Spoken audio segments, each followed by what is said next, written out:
আজকে আমরা নবম দশম শ্রেণীর সেট ফাংশন 2.1 এর একটা প্রবলেম সলভ করব। এটাকে হচ্ছে আমরা তালিকা পদ্ধতিতে প্রকাশ করব। তো এটা সেট গঠন পদ্ধতিতে দেওয়া আছে। তাহলে দেওয়া আছে, দেখো x belongs to n such that x square greater than 9 এবং x cube less than 130।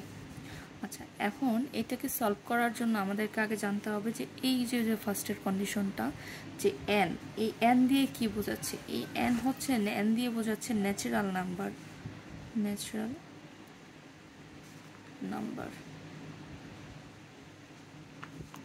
বা আমি যদি বাংলায় লিখতে চাই একে বলতেছে স্বাভাবিক সংখ্যা বা স্বাভাবিক সংখ্যার সেট, সংখ্যা বা স্বাভাবিক সংখ্যার সেট।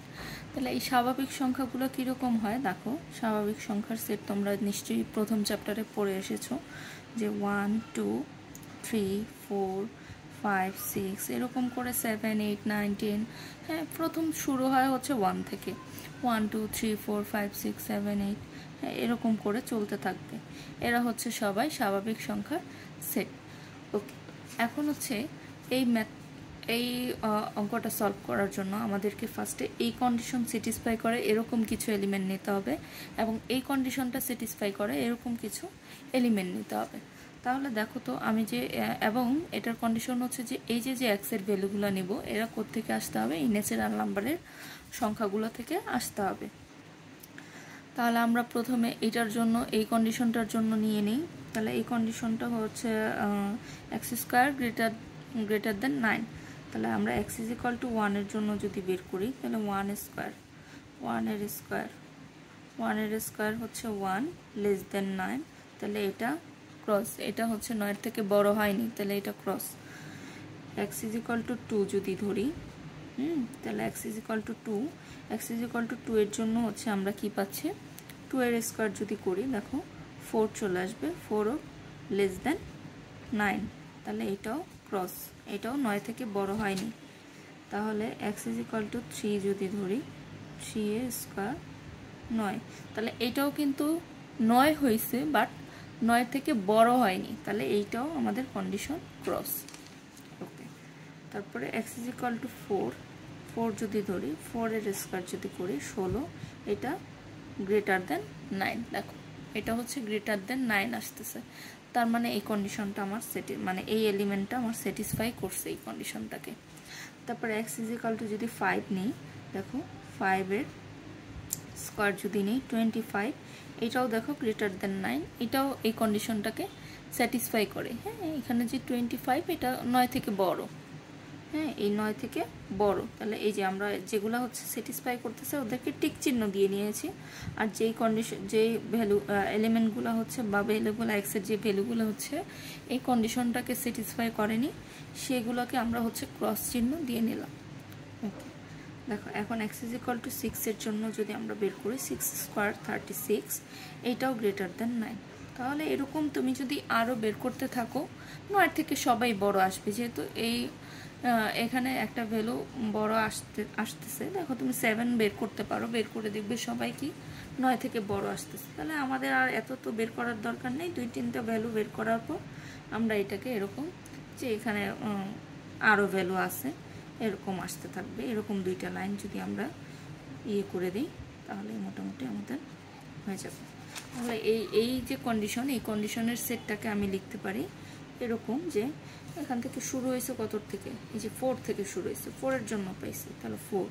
তারপরে 5 এর জন্য এই কন্ডিশন স্যাটিসফাই করছে 5, 6 এর জন্য করছে, 7 এর জন্য করবে। হ্যাঁ, এর মানে হচ্ছে এইগুলার মানে হচ্ছে যে এখানে 7 এর জন্য করবে, 8 এর জন্য করবে, 9 এর জন্য করবে। তাহলে এখানে 7 পর্যন্ত লেখার পর আমি এখানে আরও এই যে এরকম ডট ডট দিয়ে নিলাম, ডট ডট দিয়ে নিলাম। তাহলে এই যে আমরা এই কন্ডিশনের সেটটা পেয়ে গেছি। এখন দেখো সেম এই x = 1 2 3 4 5 6 এর জন্য আমরা এই কন্ডিশনটা চেক করব। তাহলে দেখো তো, যে x = 1, 1 এর কিউব যদি করি তাহলে 1 এর কিউব হচ্ছে কত? 1। এটা 130 থেকে ছোট আসতেছে, তাহলে এটা স্যাটিসফাই করতেছে। তারপর 2 এর কিউব যদি করি, এটা হচ্ছে 8 আসতেছে, এটাও 130 থেকে ছোট, এটাও স্যাটিসফাই করতেছে, এই কন্ডিশনটাকে স্যাটিসফাই করতেছে। তার মানে এটা বলতেছে যে এরকম ভ্যালু যাদের কিউব হচ্ছে কি হবে, এই 130 থেকে ছোট হবে, সেই সব ভ্যালুগুলোকেই আমরা সেটে নিতে পারবো। তাহলে এখানে 3 এর কিউব যদি আমি করি, দেখো 27, এই ভ্যালুটাও 130 থেকে ছোট আসতেছে, তাহলে এটাও স্যাটিসফাই করতেছে। 4 কিউব, এটাও হচ্ছে 64, এটাও লেস দেন 130। 5 কিউব, এটা হচ্ছে 125, এটাও লেস দেন 130, এটাও স্যাটিসফাই করতেছে। 6 কিউব যদি করি, 6 কিউব দেখো 6 এর জন্য 6 কিউব করলে 256 চলে আসতেছে, এইটা কি হয়ে যায় 130 থেকে বড় হয়ে যায়। দেখো এটা কন্ডিশনটা স্যাটিসফাই করতেছে না, ঠিক আছে, এই কন্ডিশনটা আর স্যাটিসফাই করতেছে না। তাহলে আমাদের এইখানের এই কন্ডিশনের জন্য সেটগুলা কি কি আসবে দেখো তো, সেটগুলো আসবে যে 1 এর জন্য এই কন্ডিশন স্যাটিসফাই করছে, তাহলে 1, 2 এর জন্য করছে তাহলে 2 আসবে, 3 এর জন্য করছে তাহলে 3 আসবে, 4 এর জন্য করছে 4 আসবে, 5 এর জন্য করছে, বাট 6 কি আসবে, 6 আসবে না, কারণ 6 এর জন্য কন্ডিশনটা স্যাটিসফাই করেনি। এখন দেখো, এখন এইটা কিন্তু আমরা হচ্ছে এই দুই কন্ডিশনের জন্য আলাদা আলাদা সেট তৈরি করে নিলাম।